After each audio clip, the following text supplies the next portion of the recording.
Welcome to the Prison Pod, a podcast for all people experiencing incarceration. The mission of this podcast is to save lives, restore hope, reduce suffering, and recidivism. Many show ideas come directly from the listeners, so please write the host. Prison Pod, Post Office Box 294, Orono, Maine, 04473. Here is your host, Ms. Valerie. Well, hello, and thank you for letting me join you on the Prison Pod. Today we have guests, which is always wonderful. We have representation of Maine Inside Out joining us today, Mr. Bruce King and Mr. Joseph Jackson. And I'm going to ask each of you to introduce yourselves and tell us a little bit about yourself. And I guess we're going to start with Joseph.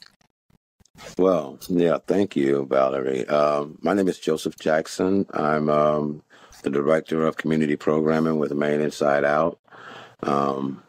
System-impacted person. Started my career off as a juvenile, and now I'm out here doing this work. I'm also the main Executive Director of Maine Prisoner Advocacy Coalition and campaign advisors, and one of the founders of Maine Youth Justice. I'll pass it over to Bruce. Great. Hi, everyone. My name is Bruce King. I am the co-executive director of Maine Inside Out. I use he, him, his pronouns. And I am also a commissioner on the Permanent Commission on the Status of Racial, Indigenous, and Tribal Populations for Maine as a formerly incarcerated Mexican American. I also serve on the boards of MindBridge, which is a neuroscience organization that works around human rights issues and trying to improve outcomes for human rights defenders through the use of neuroscience, and also a board member of Maine Equal Justice. And we're an organization that works doing both lobbying and litigation around trying to improve outcomes around disparities, largely around economic outcomes for individuals living in poverty in the state of Maine. So you guys both do a lot of other things other than just Maine Inside Out. Yeah, absolutely. I didn't have my wear a lot of hats. How did the two of you meet? You want me to take that one, Joseph? Yeah, no, absolutely. Go ahead. Do you want to try it, Joseph? Or I can give you my perspective as well as you can give yours. Go ahead. I think I first met Bruce with some of my work with Maine Prisoner Advocacy Coalition. Maine Prisoner Advocacy Coalition would hold community strategy meetings. I think back then bi-monthly in various communities throughout the state. And Bruce came, and I think he and I instantly connected, because we had shared background and shared identities, and the fact that we were both the system impacted. And I think I really loved his methodology and his incarceration. One of the things I think that he was kind of like promoting and doing, and so I can remember that. But yeah, he and I have been, in the work together probably since that time. Even before, Maine Inside Out. Yeah. Actually, that meeting, I remember it, I believe it was in Manchester, Maine. And so I had been out a few years prior to Joseph, trying to get some sort of just energy around things, around getting people to discuss alternatives to incarceration, shifts in how we approach corrections, and I say that with quotes, both locally and nationally. I myself had spent my time in the federal prison system, and when I got out, I was working on a project that I called Incarceration, which was the idea that many individuals around the country had experienced this, as well as young people. And so, I was just trying to get visibility. I had written a blog while I was away, and I made T-shirts that just said Incarceration as two separate words, and it had the population. I was conservative and said 2.2 million. It was actually closer to 2.3 at the time in terms of individuals incarcerated in the country. But I didn't really see anybody talking about the issues prior to that. And then I heard about this organization that was attempting to kind of build a critical mass. And so finally made it up to a meeting after several months of not making it. And it just so happened, I believe that it was Joseph's first meeting out. And but the organization had already been working with him because they were working on state level stuff. And so he had been doing so much inside, and that he was chairing the meeting right out the gate. And at the time, I think both of us kind of felt like nobody was discussing these issues. And here we are, I guess 10 or 12 years after we first started these conversations, and now it seems like these conversations are everywhere.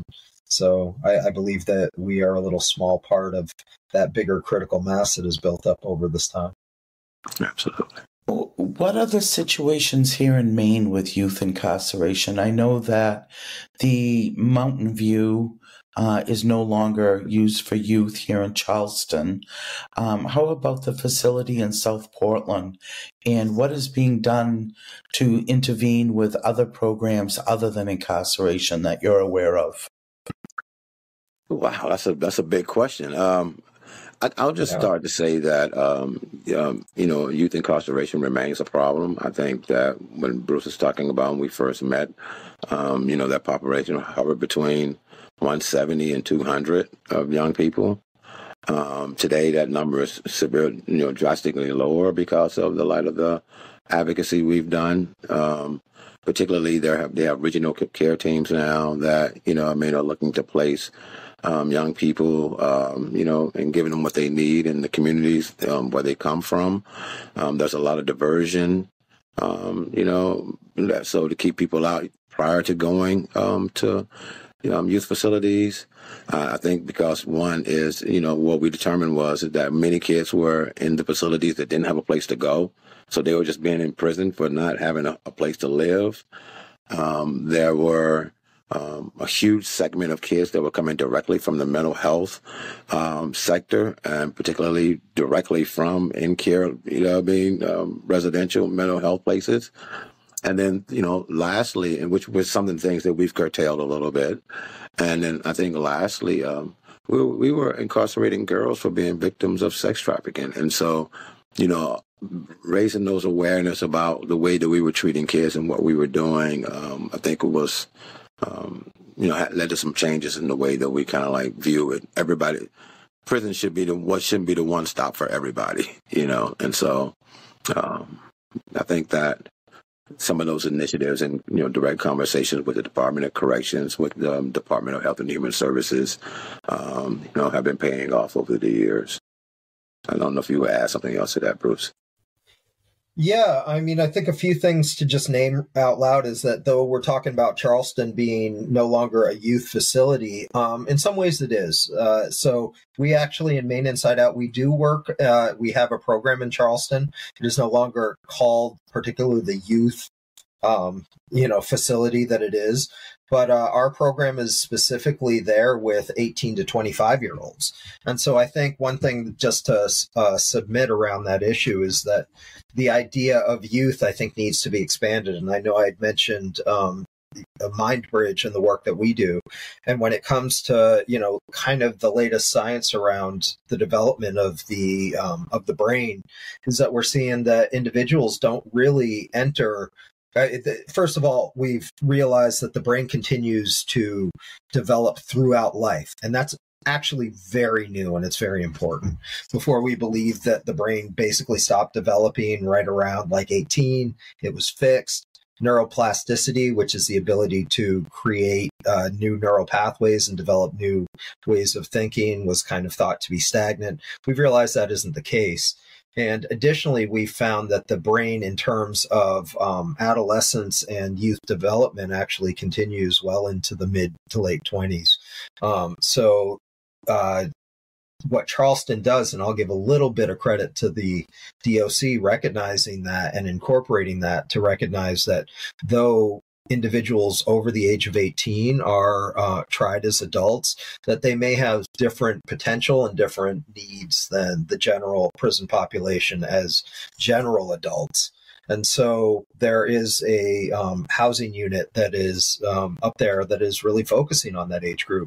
And so we have young people that we had worked with in Long Creek, as well as other individuals that we work with up there, and we do performance groups with that.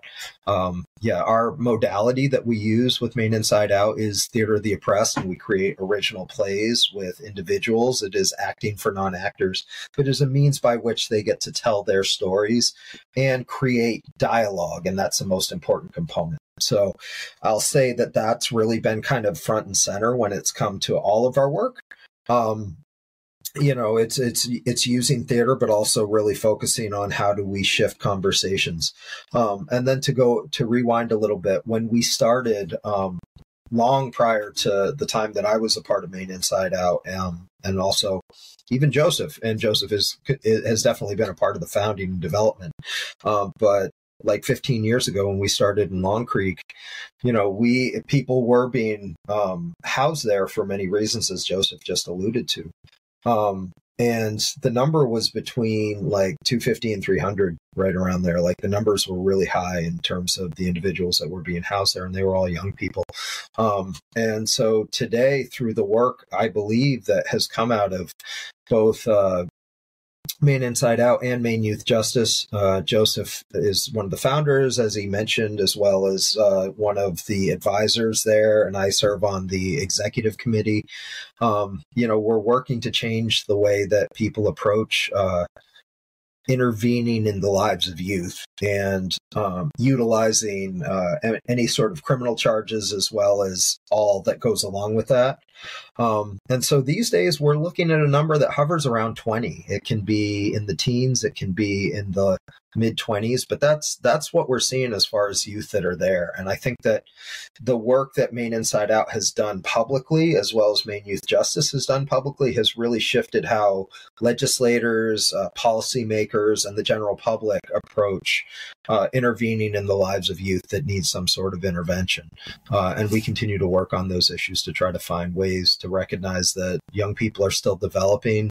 There's a great amount of possibility and potential to all young people. And so recognizing that, I think the criminal justice system of all ages starts to reduce the possibilities of the lives of an individual. So I think part of our goal is to make sure that those possibilities, especially for young people, remain open and possible and creative.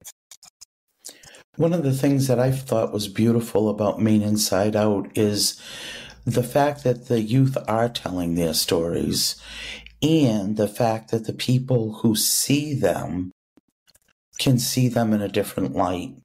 Because when we lock people away behind doors and don't see them, we don't see them, we don't hear them, it's like they don't matter. And I think when you see the people out there, living, breathing human beings, children still, I mean, let's face it, they're still children, in a very adult situation.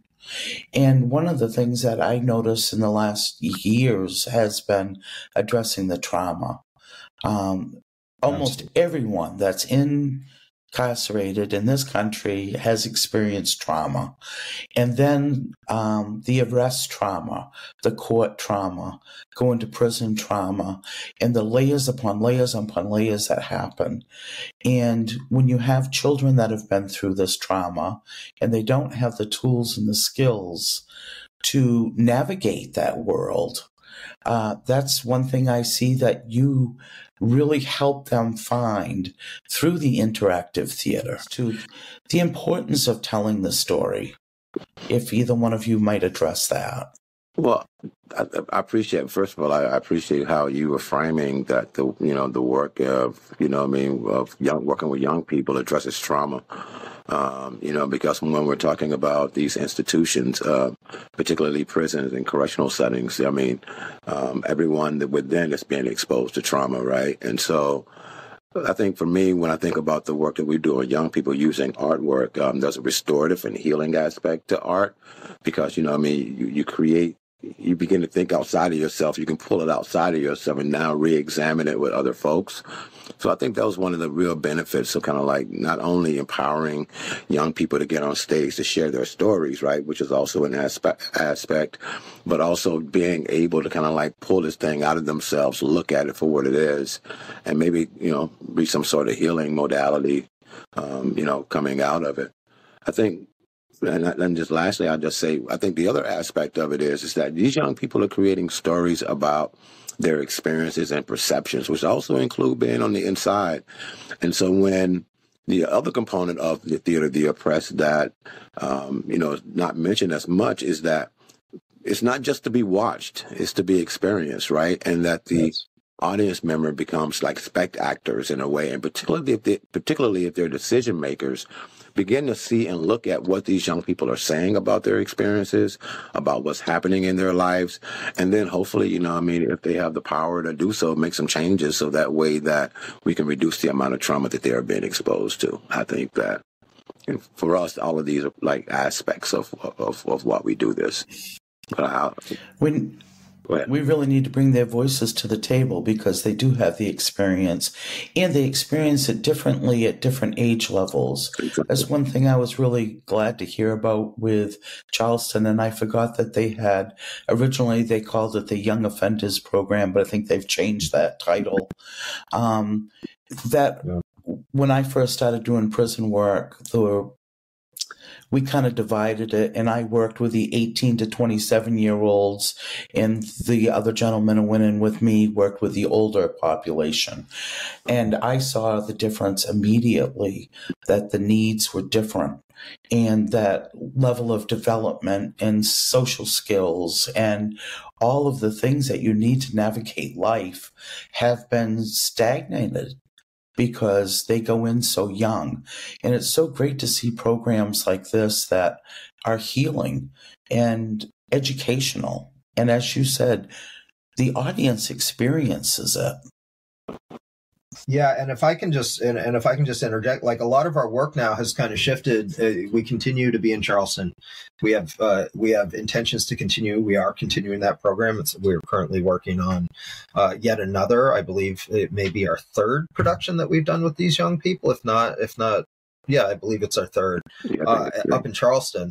Yeah, and so I believe we're there. But we've also been working in middle schools to try to interfere with the school to prison pipeline, which it really is based in kind of when young people have that trauma, they tend to react, and I think that's one thing that trauma removes from our process is we lose. And so from, once again, going back to that neuroscience perspective, your amygdala, the part that's fight or flight, tends to be privileged. It overpowers our frontal lobe, our ability to process, and our ability to be in community.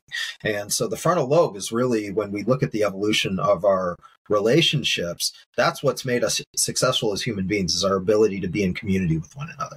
And that comes from that executive function that is not available when we've been really developed in a state of pure trauma and pure fight or flight.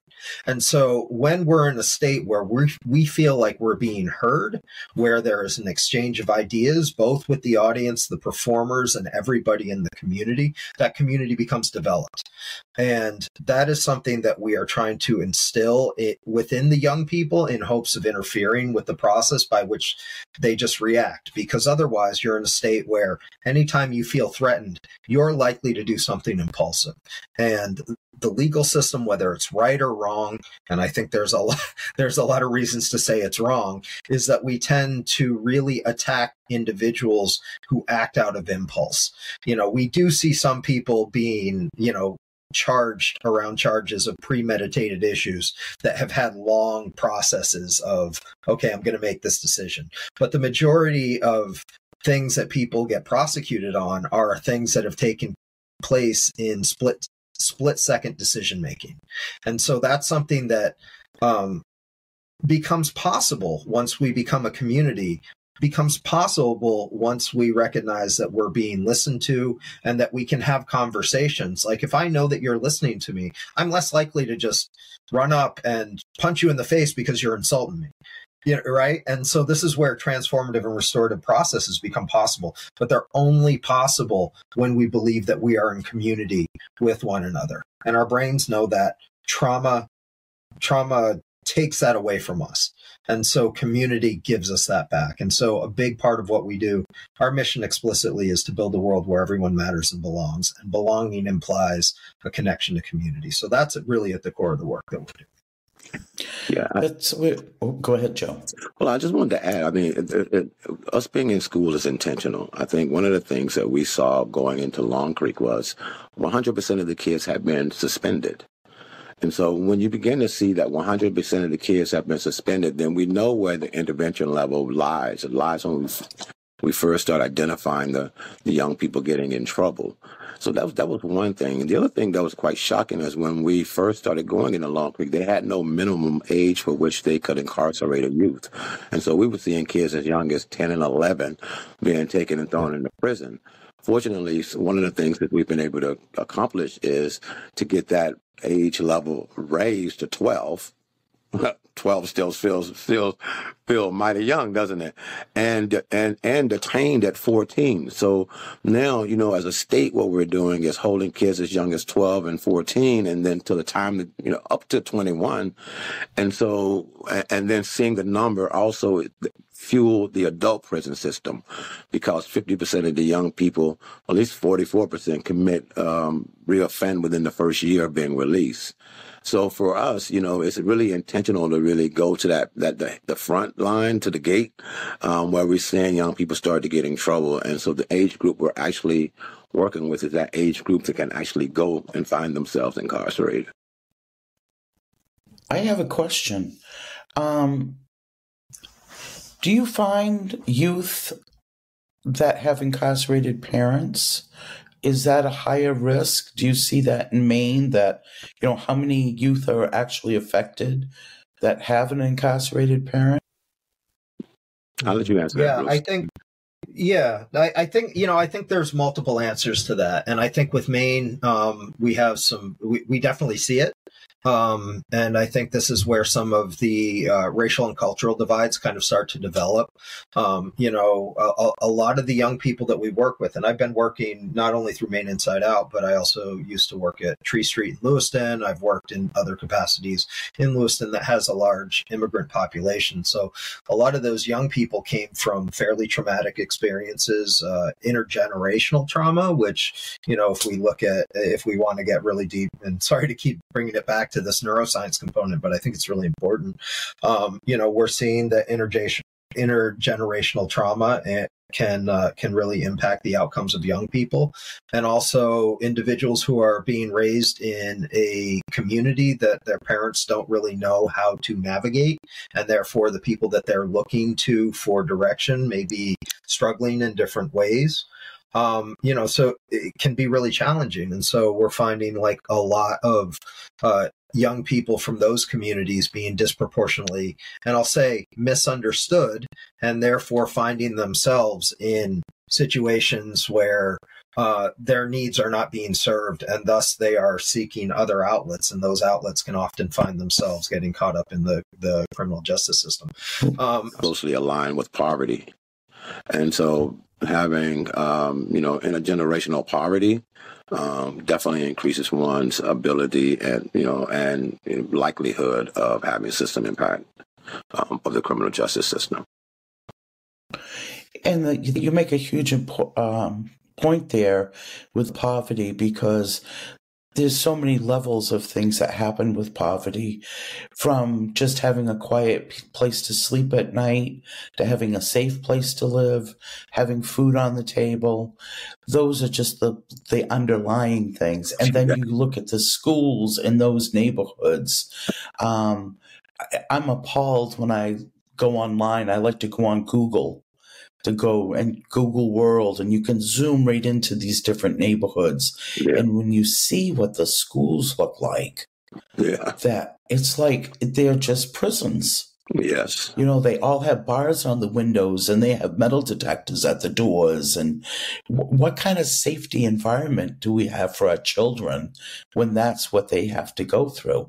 Not here in Maine, but Yeah, not here in Maine, but you're absolutely correct. I mean, I think that what you start is you start, getting people ready for the adult system when it's that way, right? And and prepping them.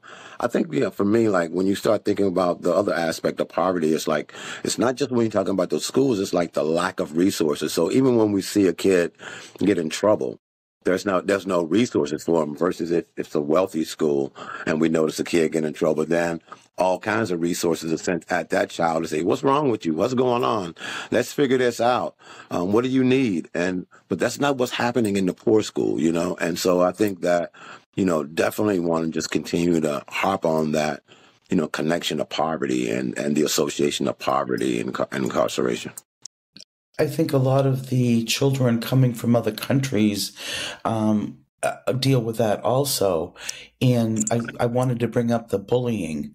I think that those populations are really bullied terribly in the schools. I think the schools are trying to educate kids, but I don't want to say that we live in an ignorant country, but sometimes we live in a really ignorant country. And we need to start having more acceptance of others and realize the struggle is all ours. And I think that the schools really need to take some time and educate kids about just how bad some of these kids had it.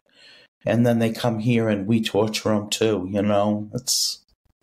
Yeah, I mean, and then, there's the other aspect, particularly with immigrants from African countries. I mean, they've been exposed to a racism that they don't even have any idea of, where versus someone who, like me, who's Black, that's grown up in this country, has some understanding of the racism that I face. But it's a complete shock and new to them that, that the type of racism they're going to be exposed to. And so I think that's one component. The other component is when we talk about bullying, it also is happening a lot to young people that, identify as LGBTQ youth.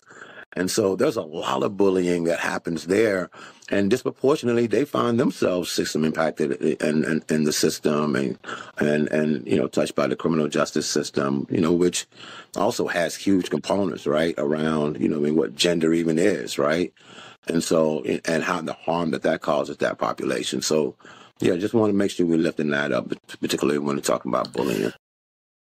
I just wanted to bring up something, and I don't want to go on a depressing mention here, but I mean, it's the topic has to come up.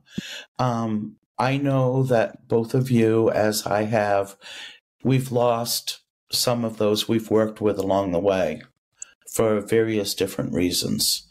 And I want to know if you have some sort of advice or crisis intervention ideas for those youth that get to that point that just they give up. Wow, that's a really good question. I mean, so being in this work, doing this work, we've experienced a lot of loss. And the loss is, obviously people are overdosing. Some have committed suicide.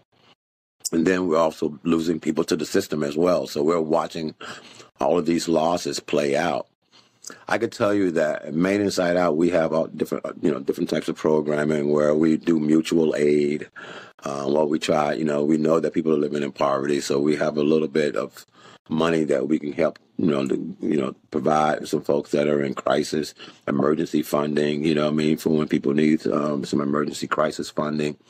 But even with all of that, and celebration and grief, and we have circles that do celebrations and grief and kind of help hold people through those hard times, and also celebrate them with them when things are going well. But I don't think we found a panacea. You know what I mean?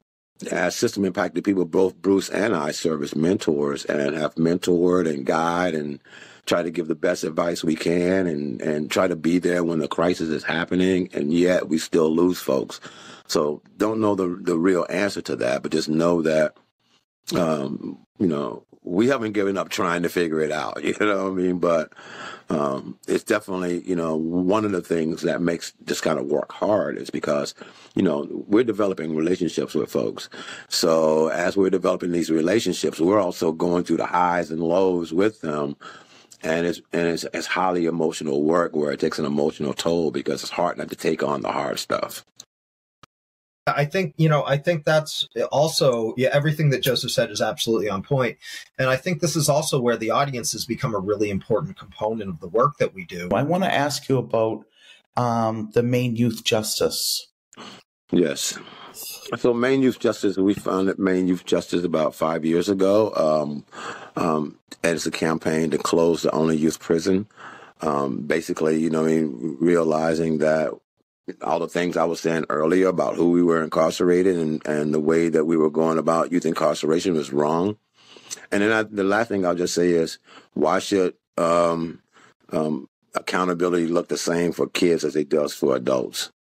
I think that's one of our biggest things, and we need to put the resources in the community to really respond to kids' needs, and that hasn't been done at all. Even this year, just recently, we had an article come out in the op-ed that says the state has invested all kinds of money in kids under 8, but none in kids and over 8.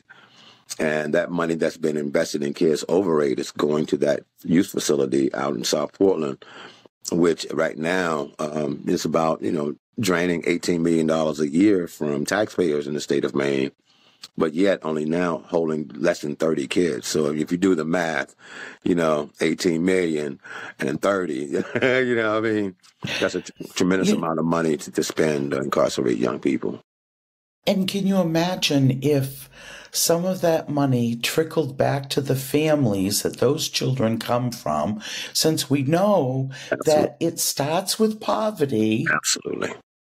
And this is one thing that's always bothered me, and I don't like to knock the foster care system, but foster care parents are paid better than women who are on social services. Yes. Almost double, I believe. I'm not sure of that. They are giving more resources to work with the children. They have outside resources to work with the children. Those are the things we need to bring into the home. And the other thing I think of with social services is if case managers visited families in the home where they're at, rather than making them go to an office who knows where they've got to find transportation and a babysitter and someone to pick the kids up from school because the appointment's at 3, and I think that's one thing that we've become very disconnected in some ways, and meeting people where they're at is so important. And that's one thing I see that you guys do with the youth is you come to them and you listen. And that is so huge. Listen, so many people have not listened to these youth. They have not cared what they had to say. And if you sit and take the time, you don't have to say anything sometimes. Just listen to them talk.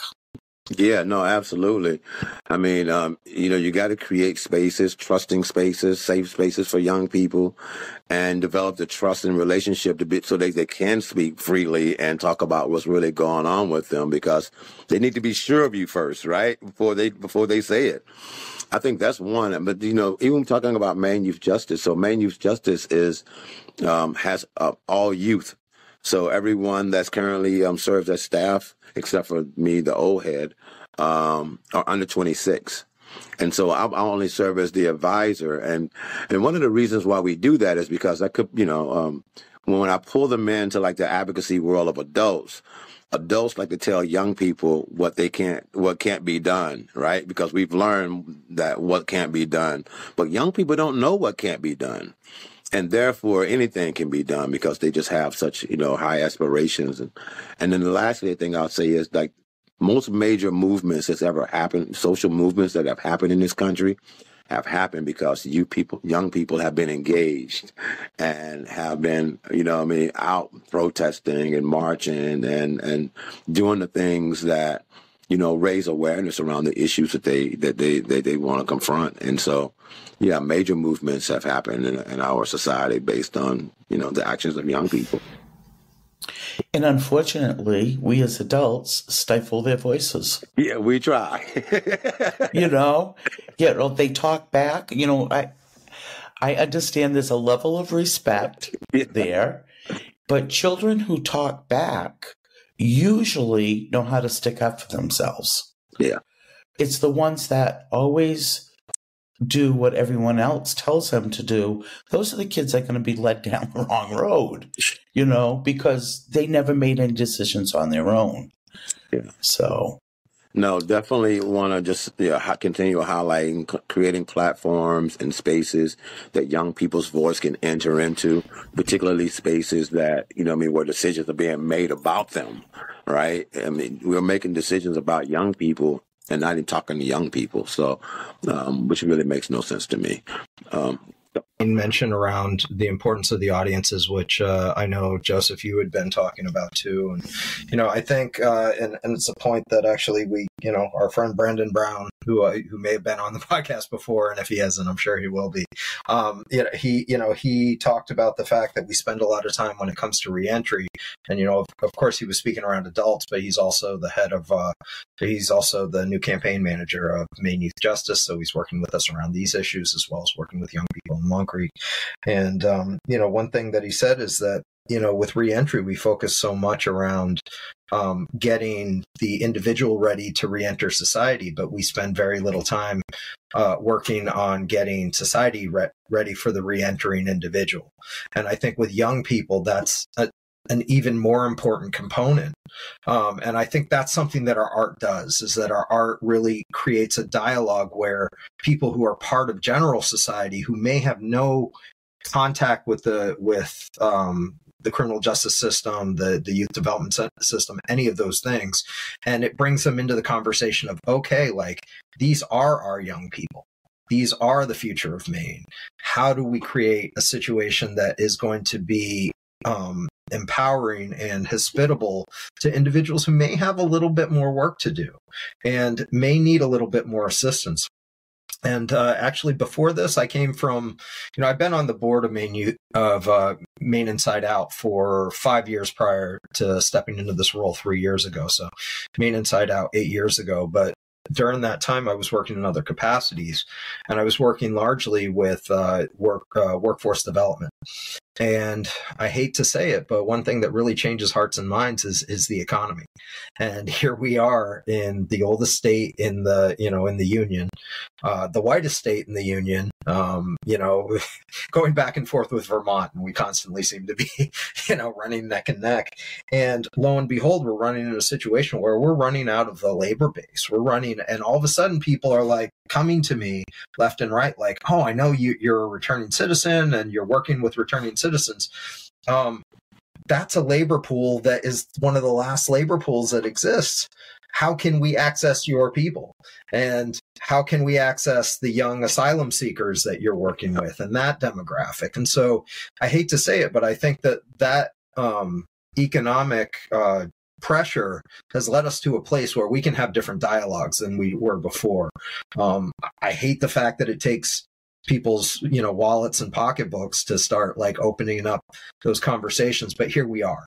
And so because of that, people are willing to say, okay, if I'm going to hire an individual, maybe I can't just be okay, I'm going to hire you and expect you to succeed. So what are the other components and what are the other resources that exist in society that can help this individual to succeed? And I think with young people, even more so, and Joseph, I heard you saying this before I got kicked off of from the tech thing, is that, it is about other resources. Nothing that Maine Inside Out can do can be everything. We do have all the resources that were mentioned around mutual aid and this and that, but we're not a social services agency. But we have some great relationships in the community where we can leverage those and say, okay, I know you need this means of support. I can reach out to this person. I can do this and I can reach out to this person. And so it really, when they say it takes a village, it takes an entire ecosystem. Beyond the village, it takes other resources. It takes other it takes other counselors, it takes other sources of funding, it takes all of these pieces. And so I think what we can do with art is create a table by which we can all convene, and then from there we build those relationships so that we can support the individuals that we have. Because Maine Inside Out, we're a small team. We're at any given time we're 12 people or less, right now. And so we're trying to be all things to all people and recognizing we can't do that. But people need us. The young people we work with need us. The economy needs us. Families need us. All of those things need us. And so I think it creates a mandate that Maine Inside Out is ready to fulfill in being the convener. But we cannot be the community within ourselves. So what we're really trying to do is invite the community to come in and be supportive of a greater whole. Well said. I think too, with community being involved, it reduces stigma. And I think that's one of the worst things for youth right now is this labeling. We go and label people, oh, they're a bad child. Come on. They're not a bad child. Something along the way happened that led them astray, or they didn't have the resources they needed, or, let's really look at the truth of what happens. It's easy to place the blame. Mountain View is fully underway, and we do have a play that we're hoping to premiere in a couple of months. And then Joseph and I run what's called the Landing Pad, which is where we take our members that have been through our programming, whether it be through they could have been through Mountain View. A lot of them are, like, now that we have Mountain View, we're welcoming those individuals who've been through our programs there into our Landing Pad. But we have this base of what we call our OG members who have been through our playmaking process, through either our time that we were doing work in Long Creek. We did community groups for a very long time in 4 different communities. And so Joseph and I spend a lot of time supporting those individuals, but additionally helping them to continue to make art. And that art is less, we don't have time to get together and make plays the way that we did initially with these individuals. But so we do a lot of written and spoken word. And I'll say, I'll just pump up Joseph a little bit. He's a poet, and his background is in poetry, and he's an incredible artist in that capacity. And I dabble myself, and we have other individuals who are musicians who are part of our organization. A lot of MCs who practice hip hop as their means of communication, slam poets, storytellers, all of those individuals. So we do several events throughout the year, including a Juneteenth event that focuses around racial justice and its intersection with the criminal justice system. We do that obviously in June in Lewiston, and we've done that several years running, and we continue to do that. And we do open mics where we have our performers come in, do their poetry, do their music, and then also invite a featured guest, and then also open it up to the larger community to hear what it is that they want to perform around. And so that's a means by which we connect. So that's one thing. And Joseph, if you have anything that you want to add to that. No, you did well. You did good. I have a quick question before I forget. Where can people view past events that you've had?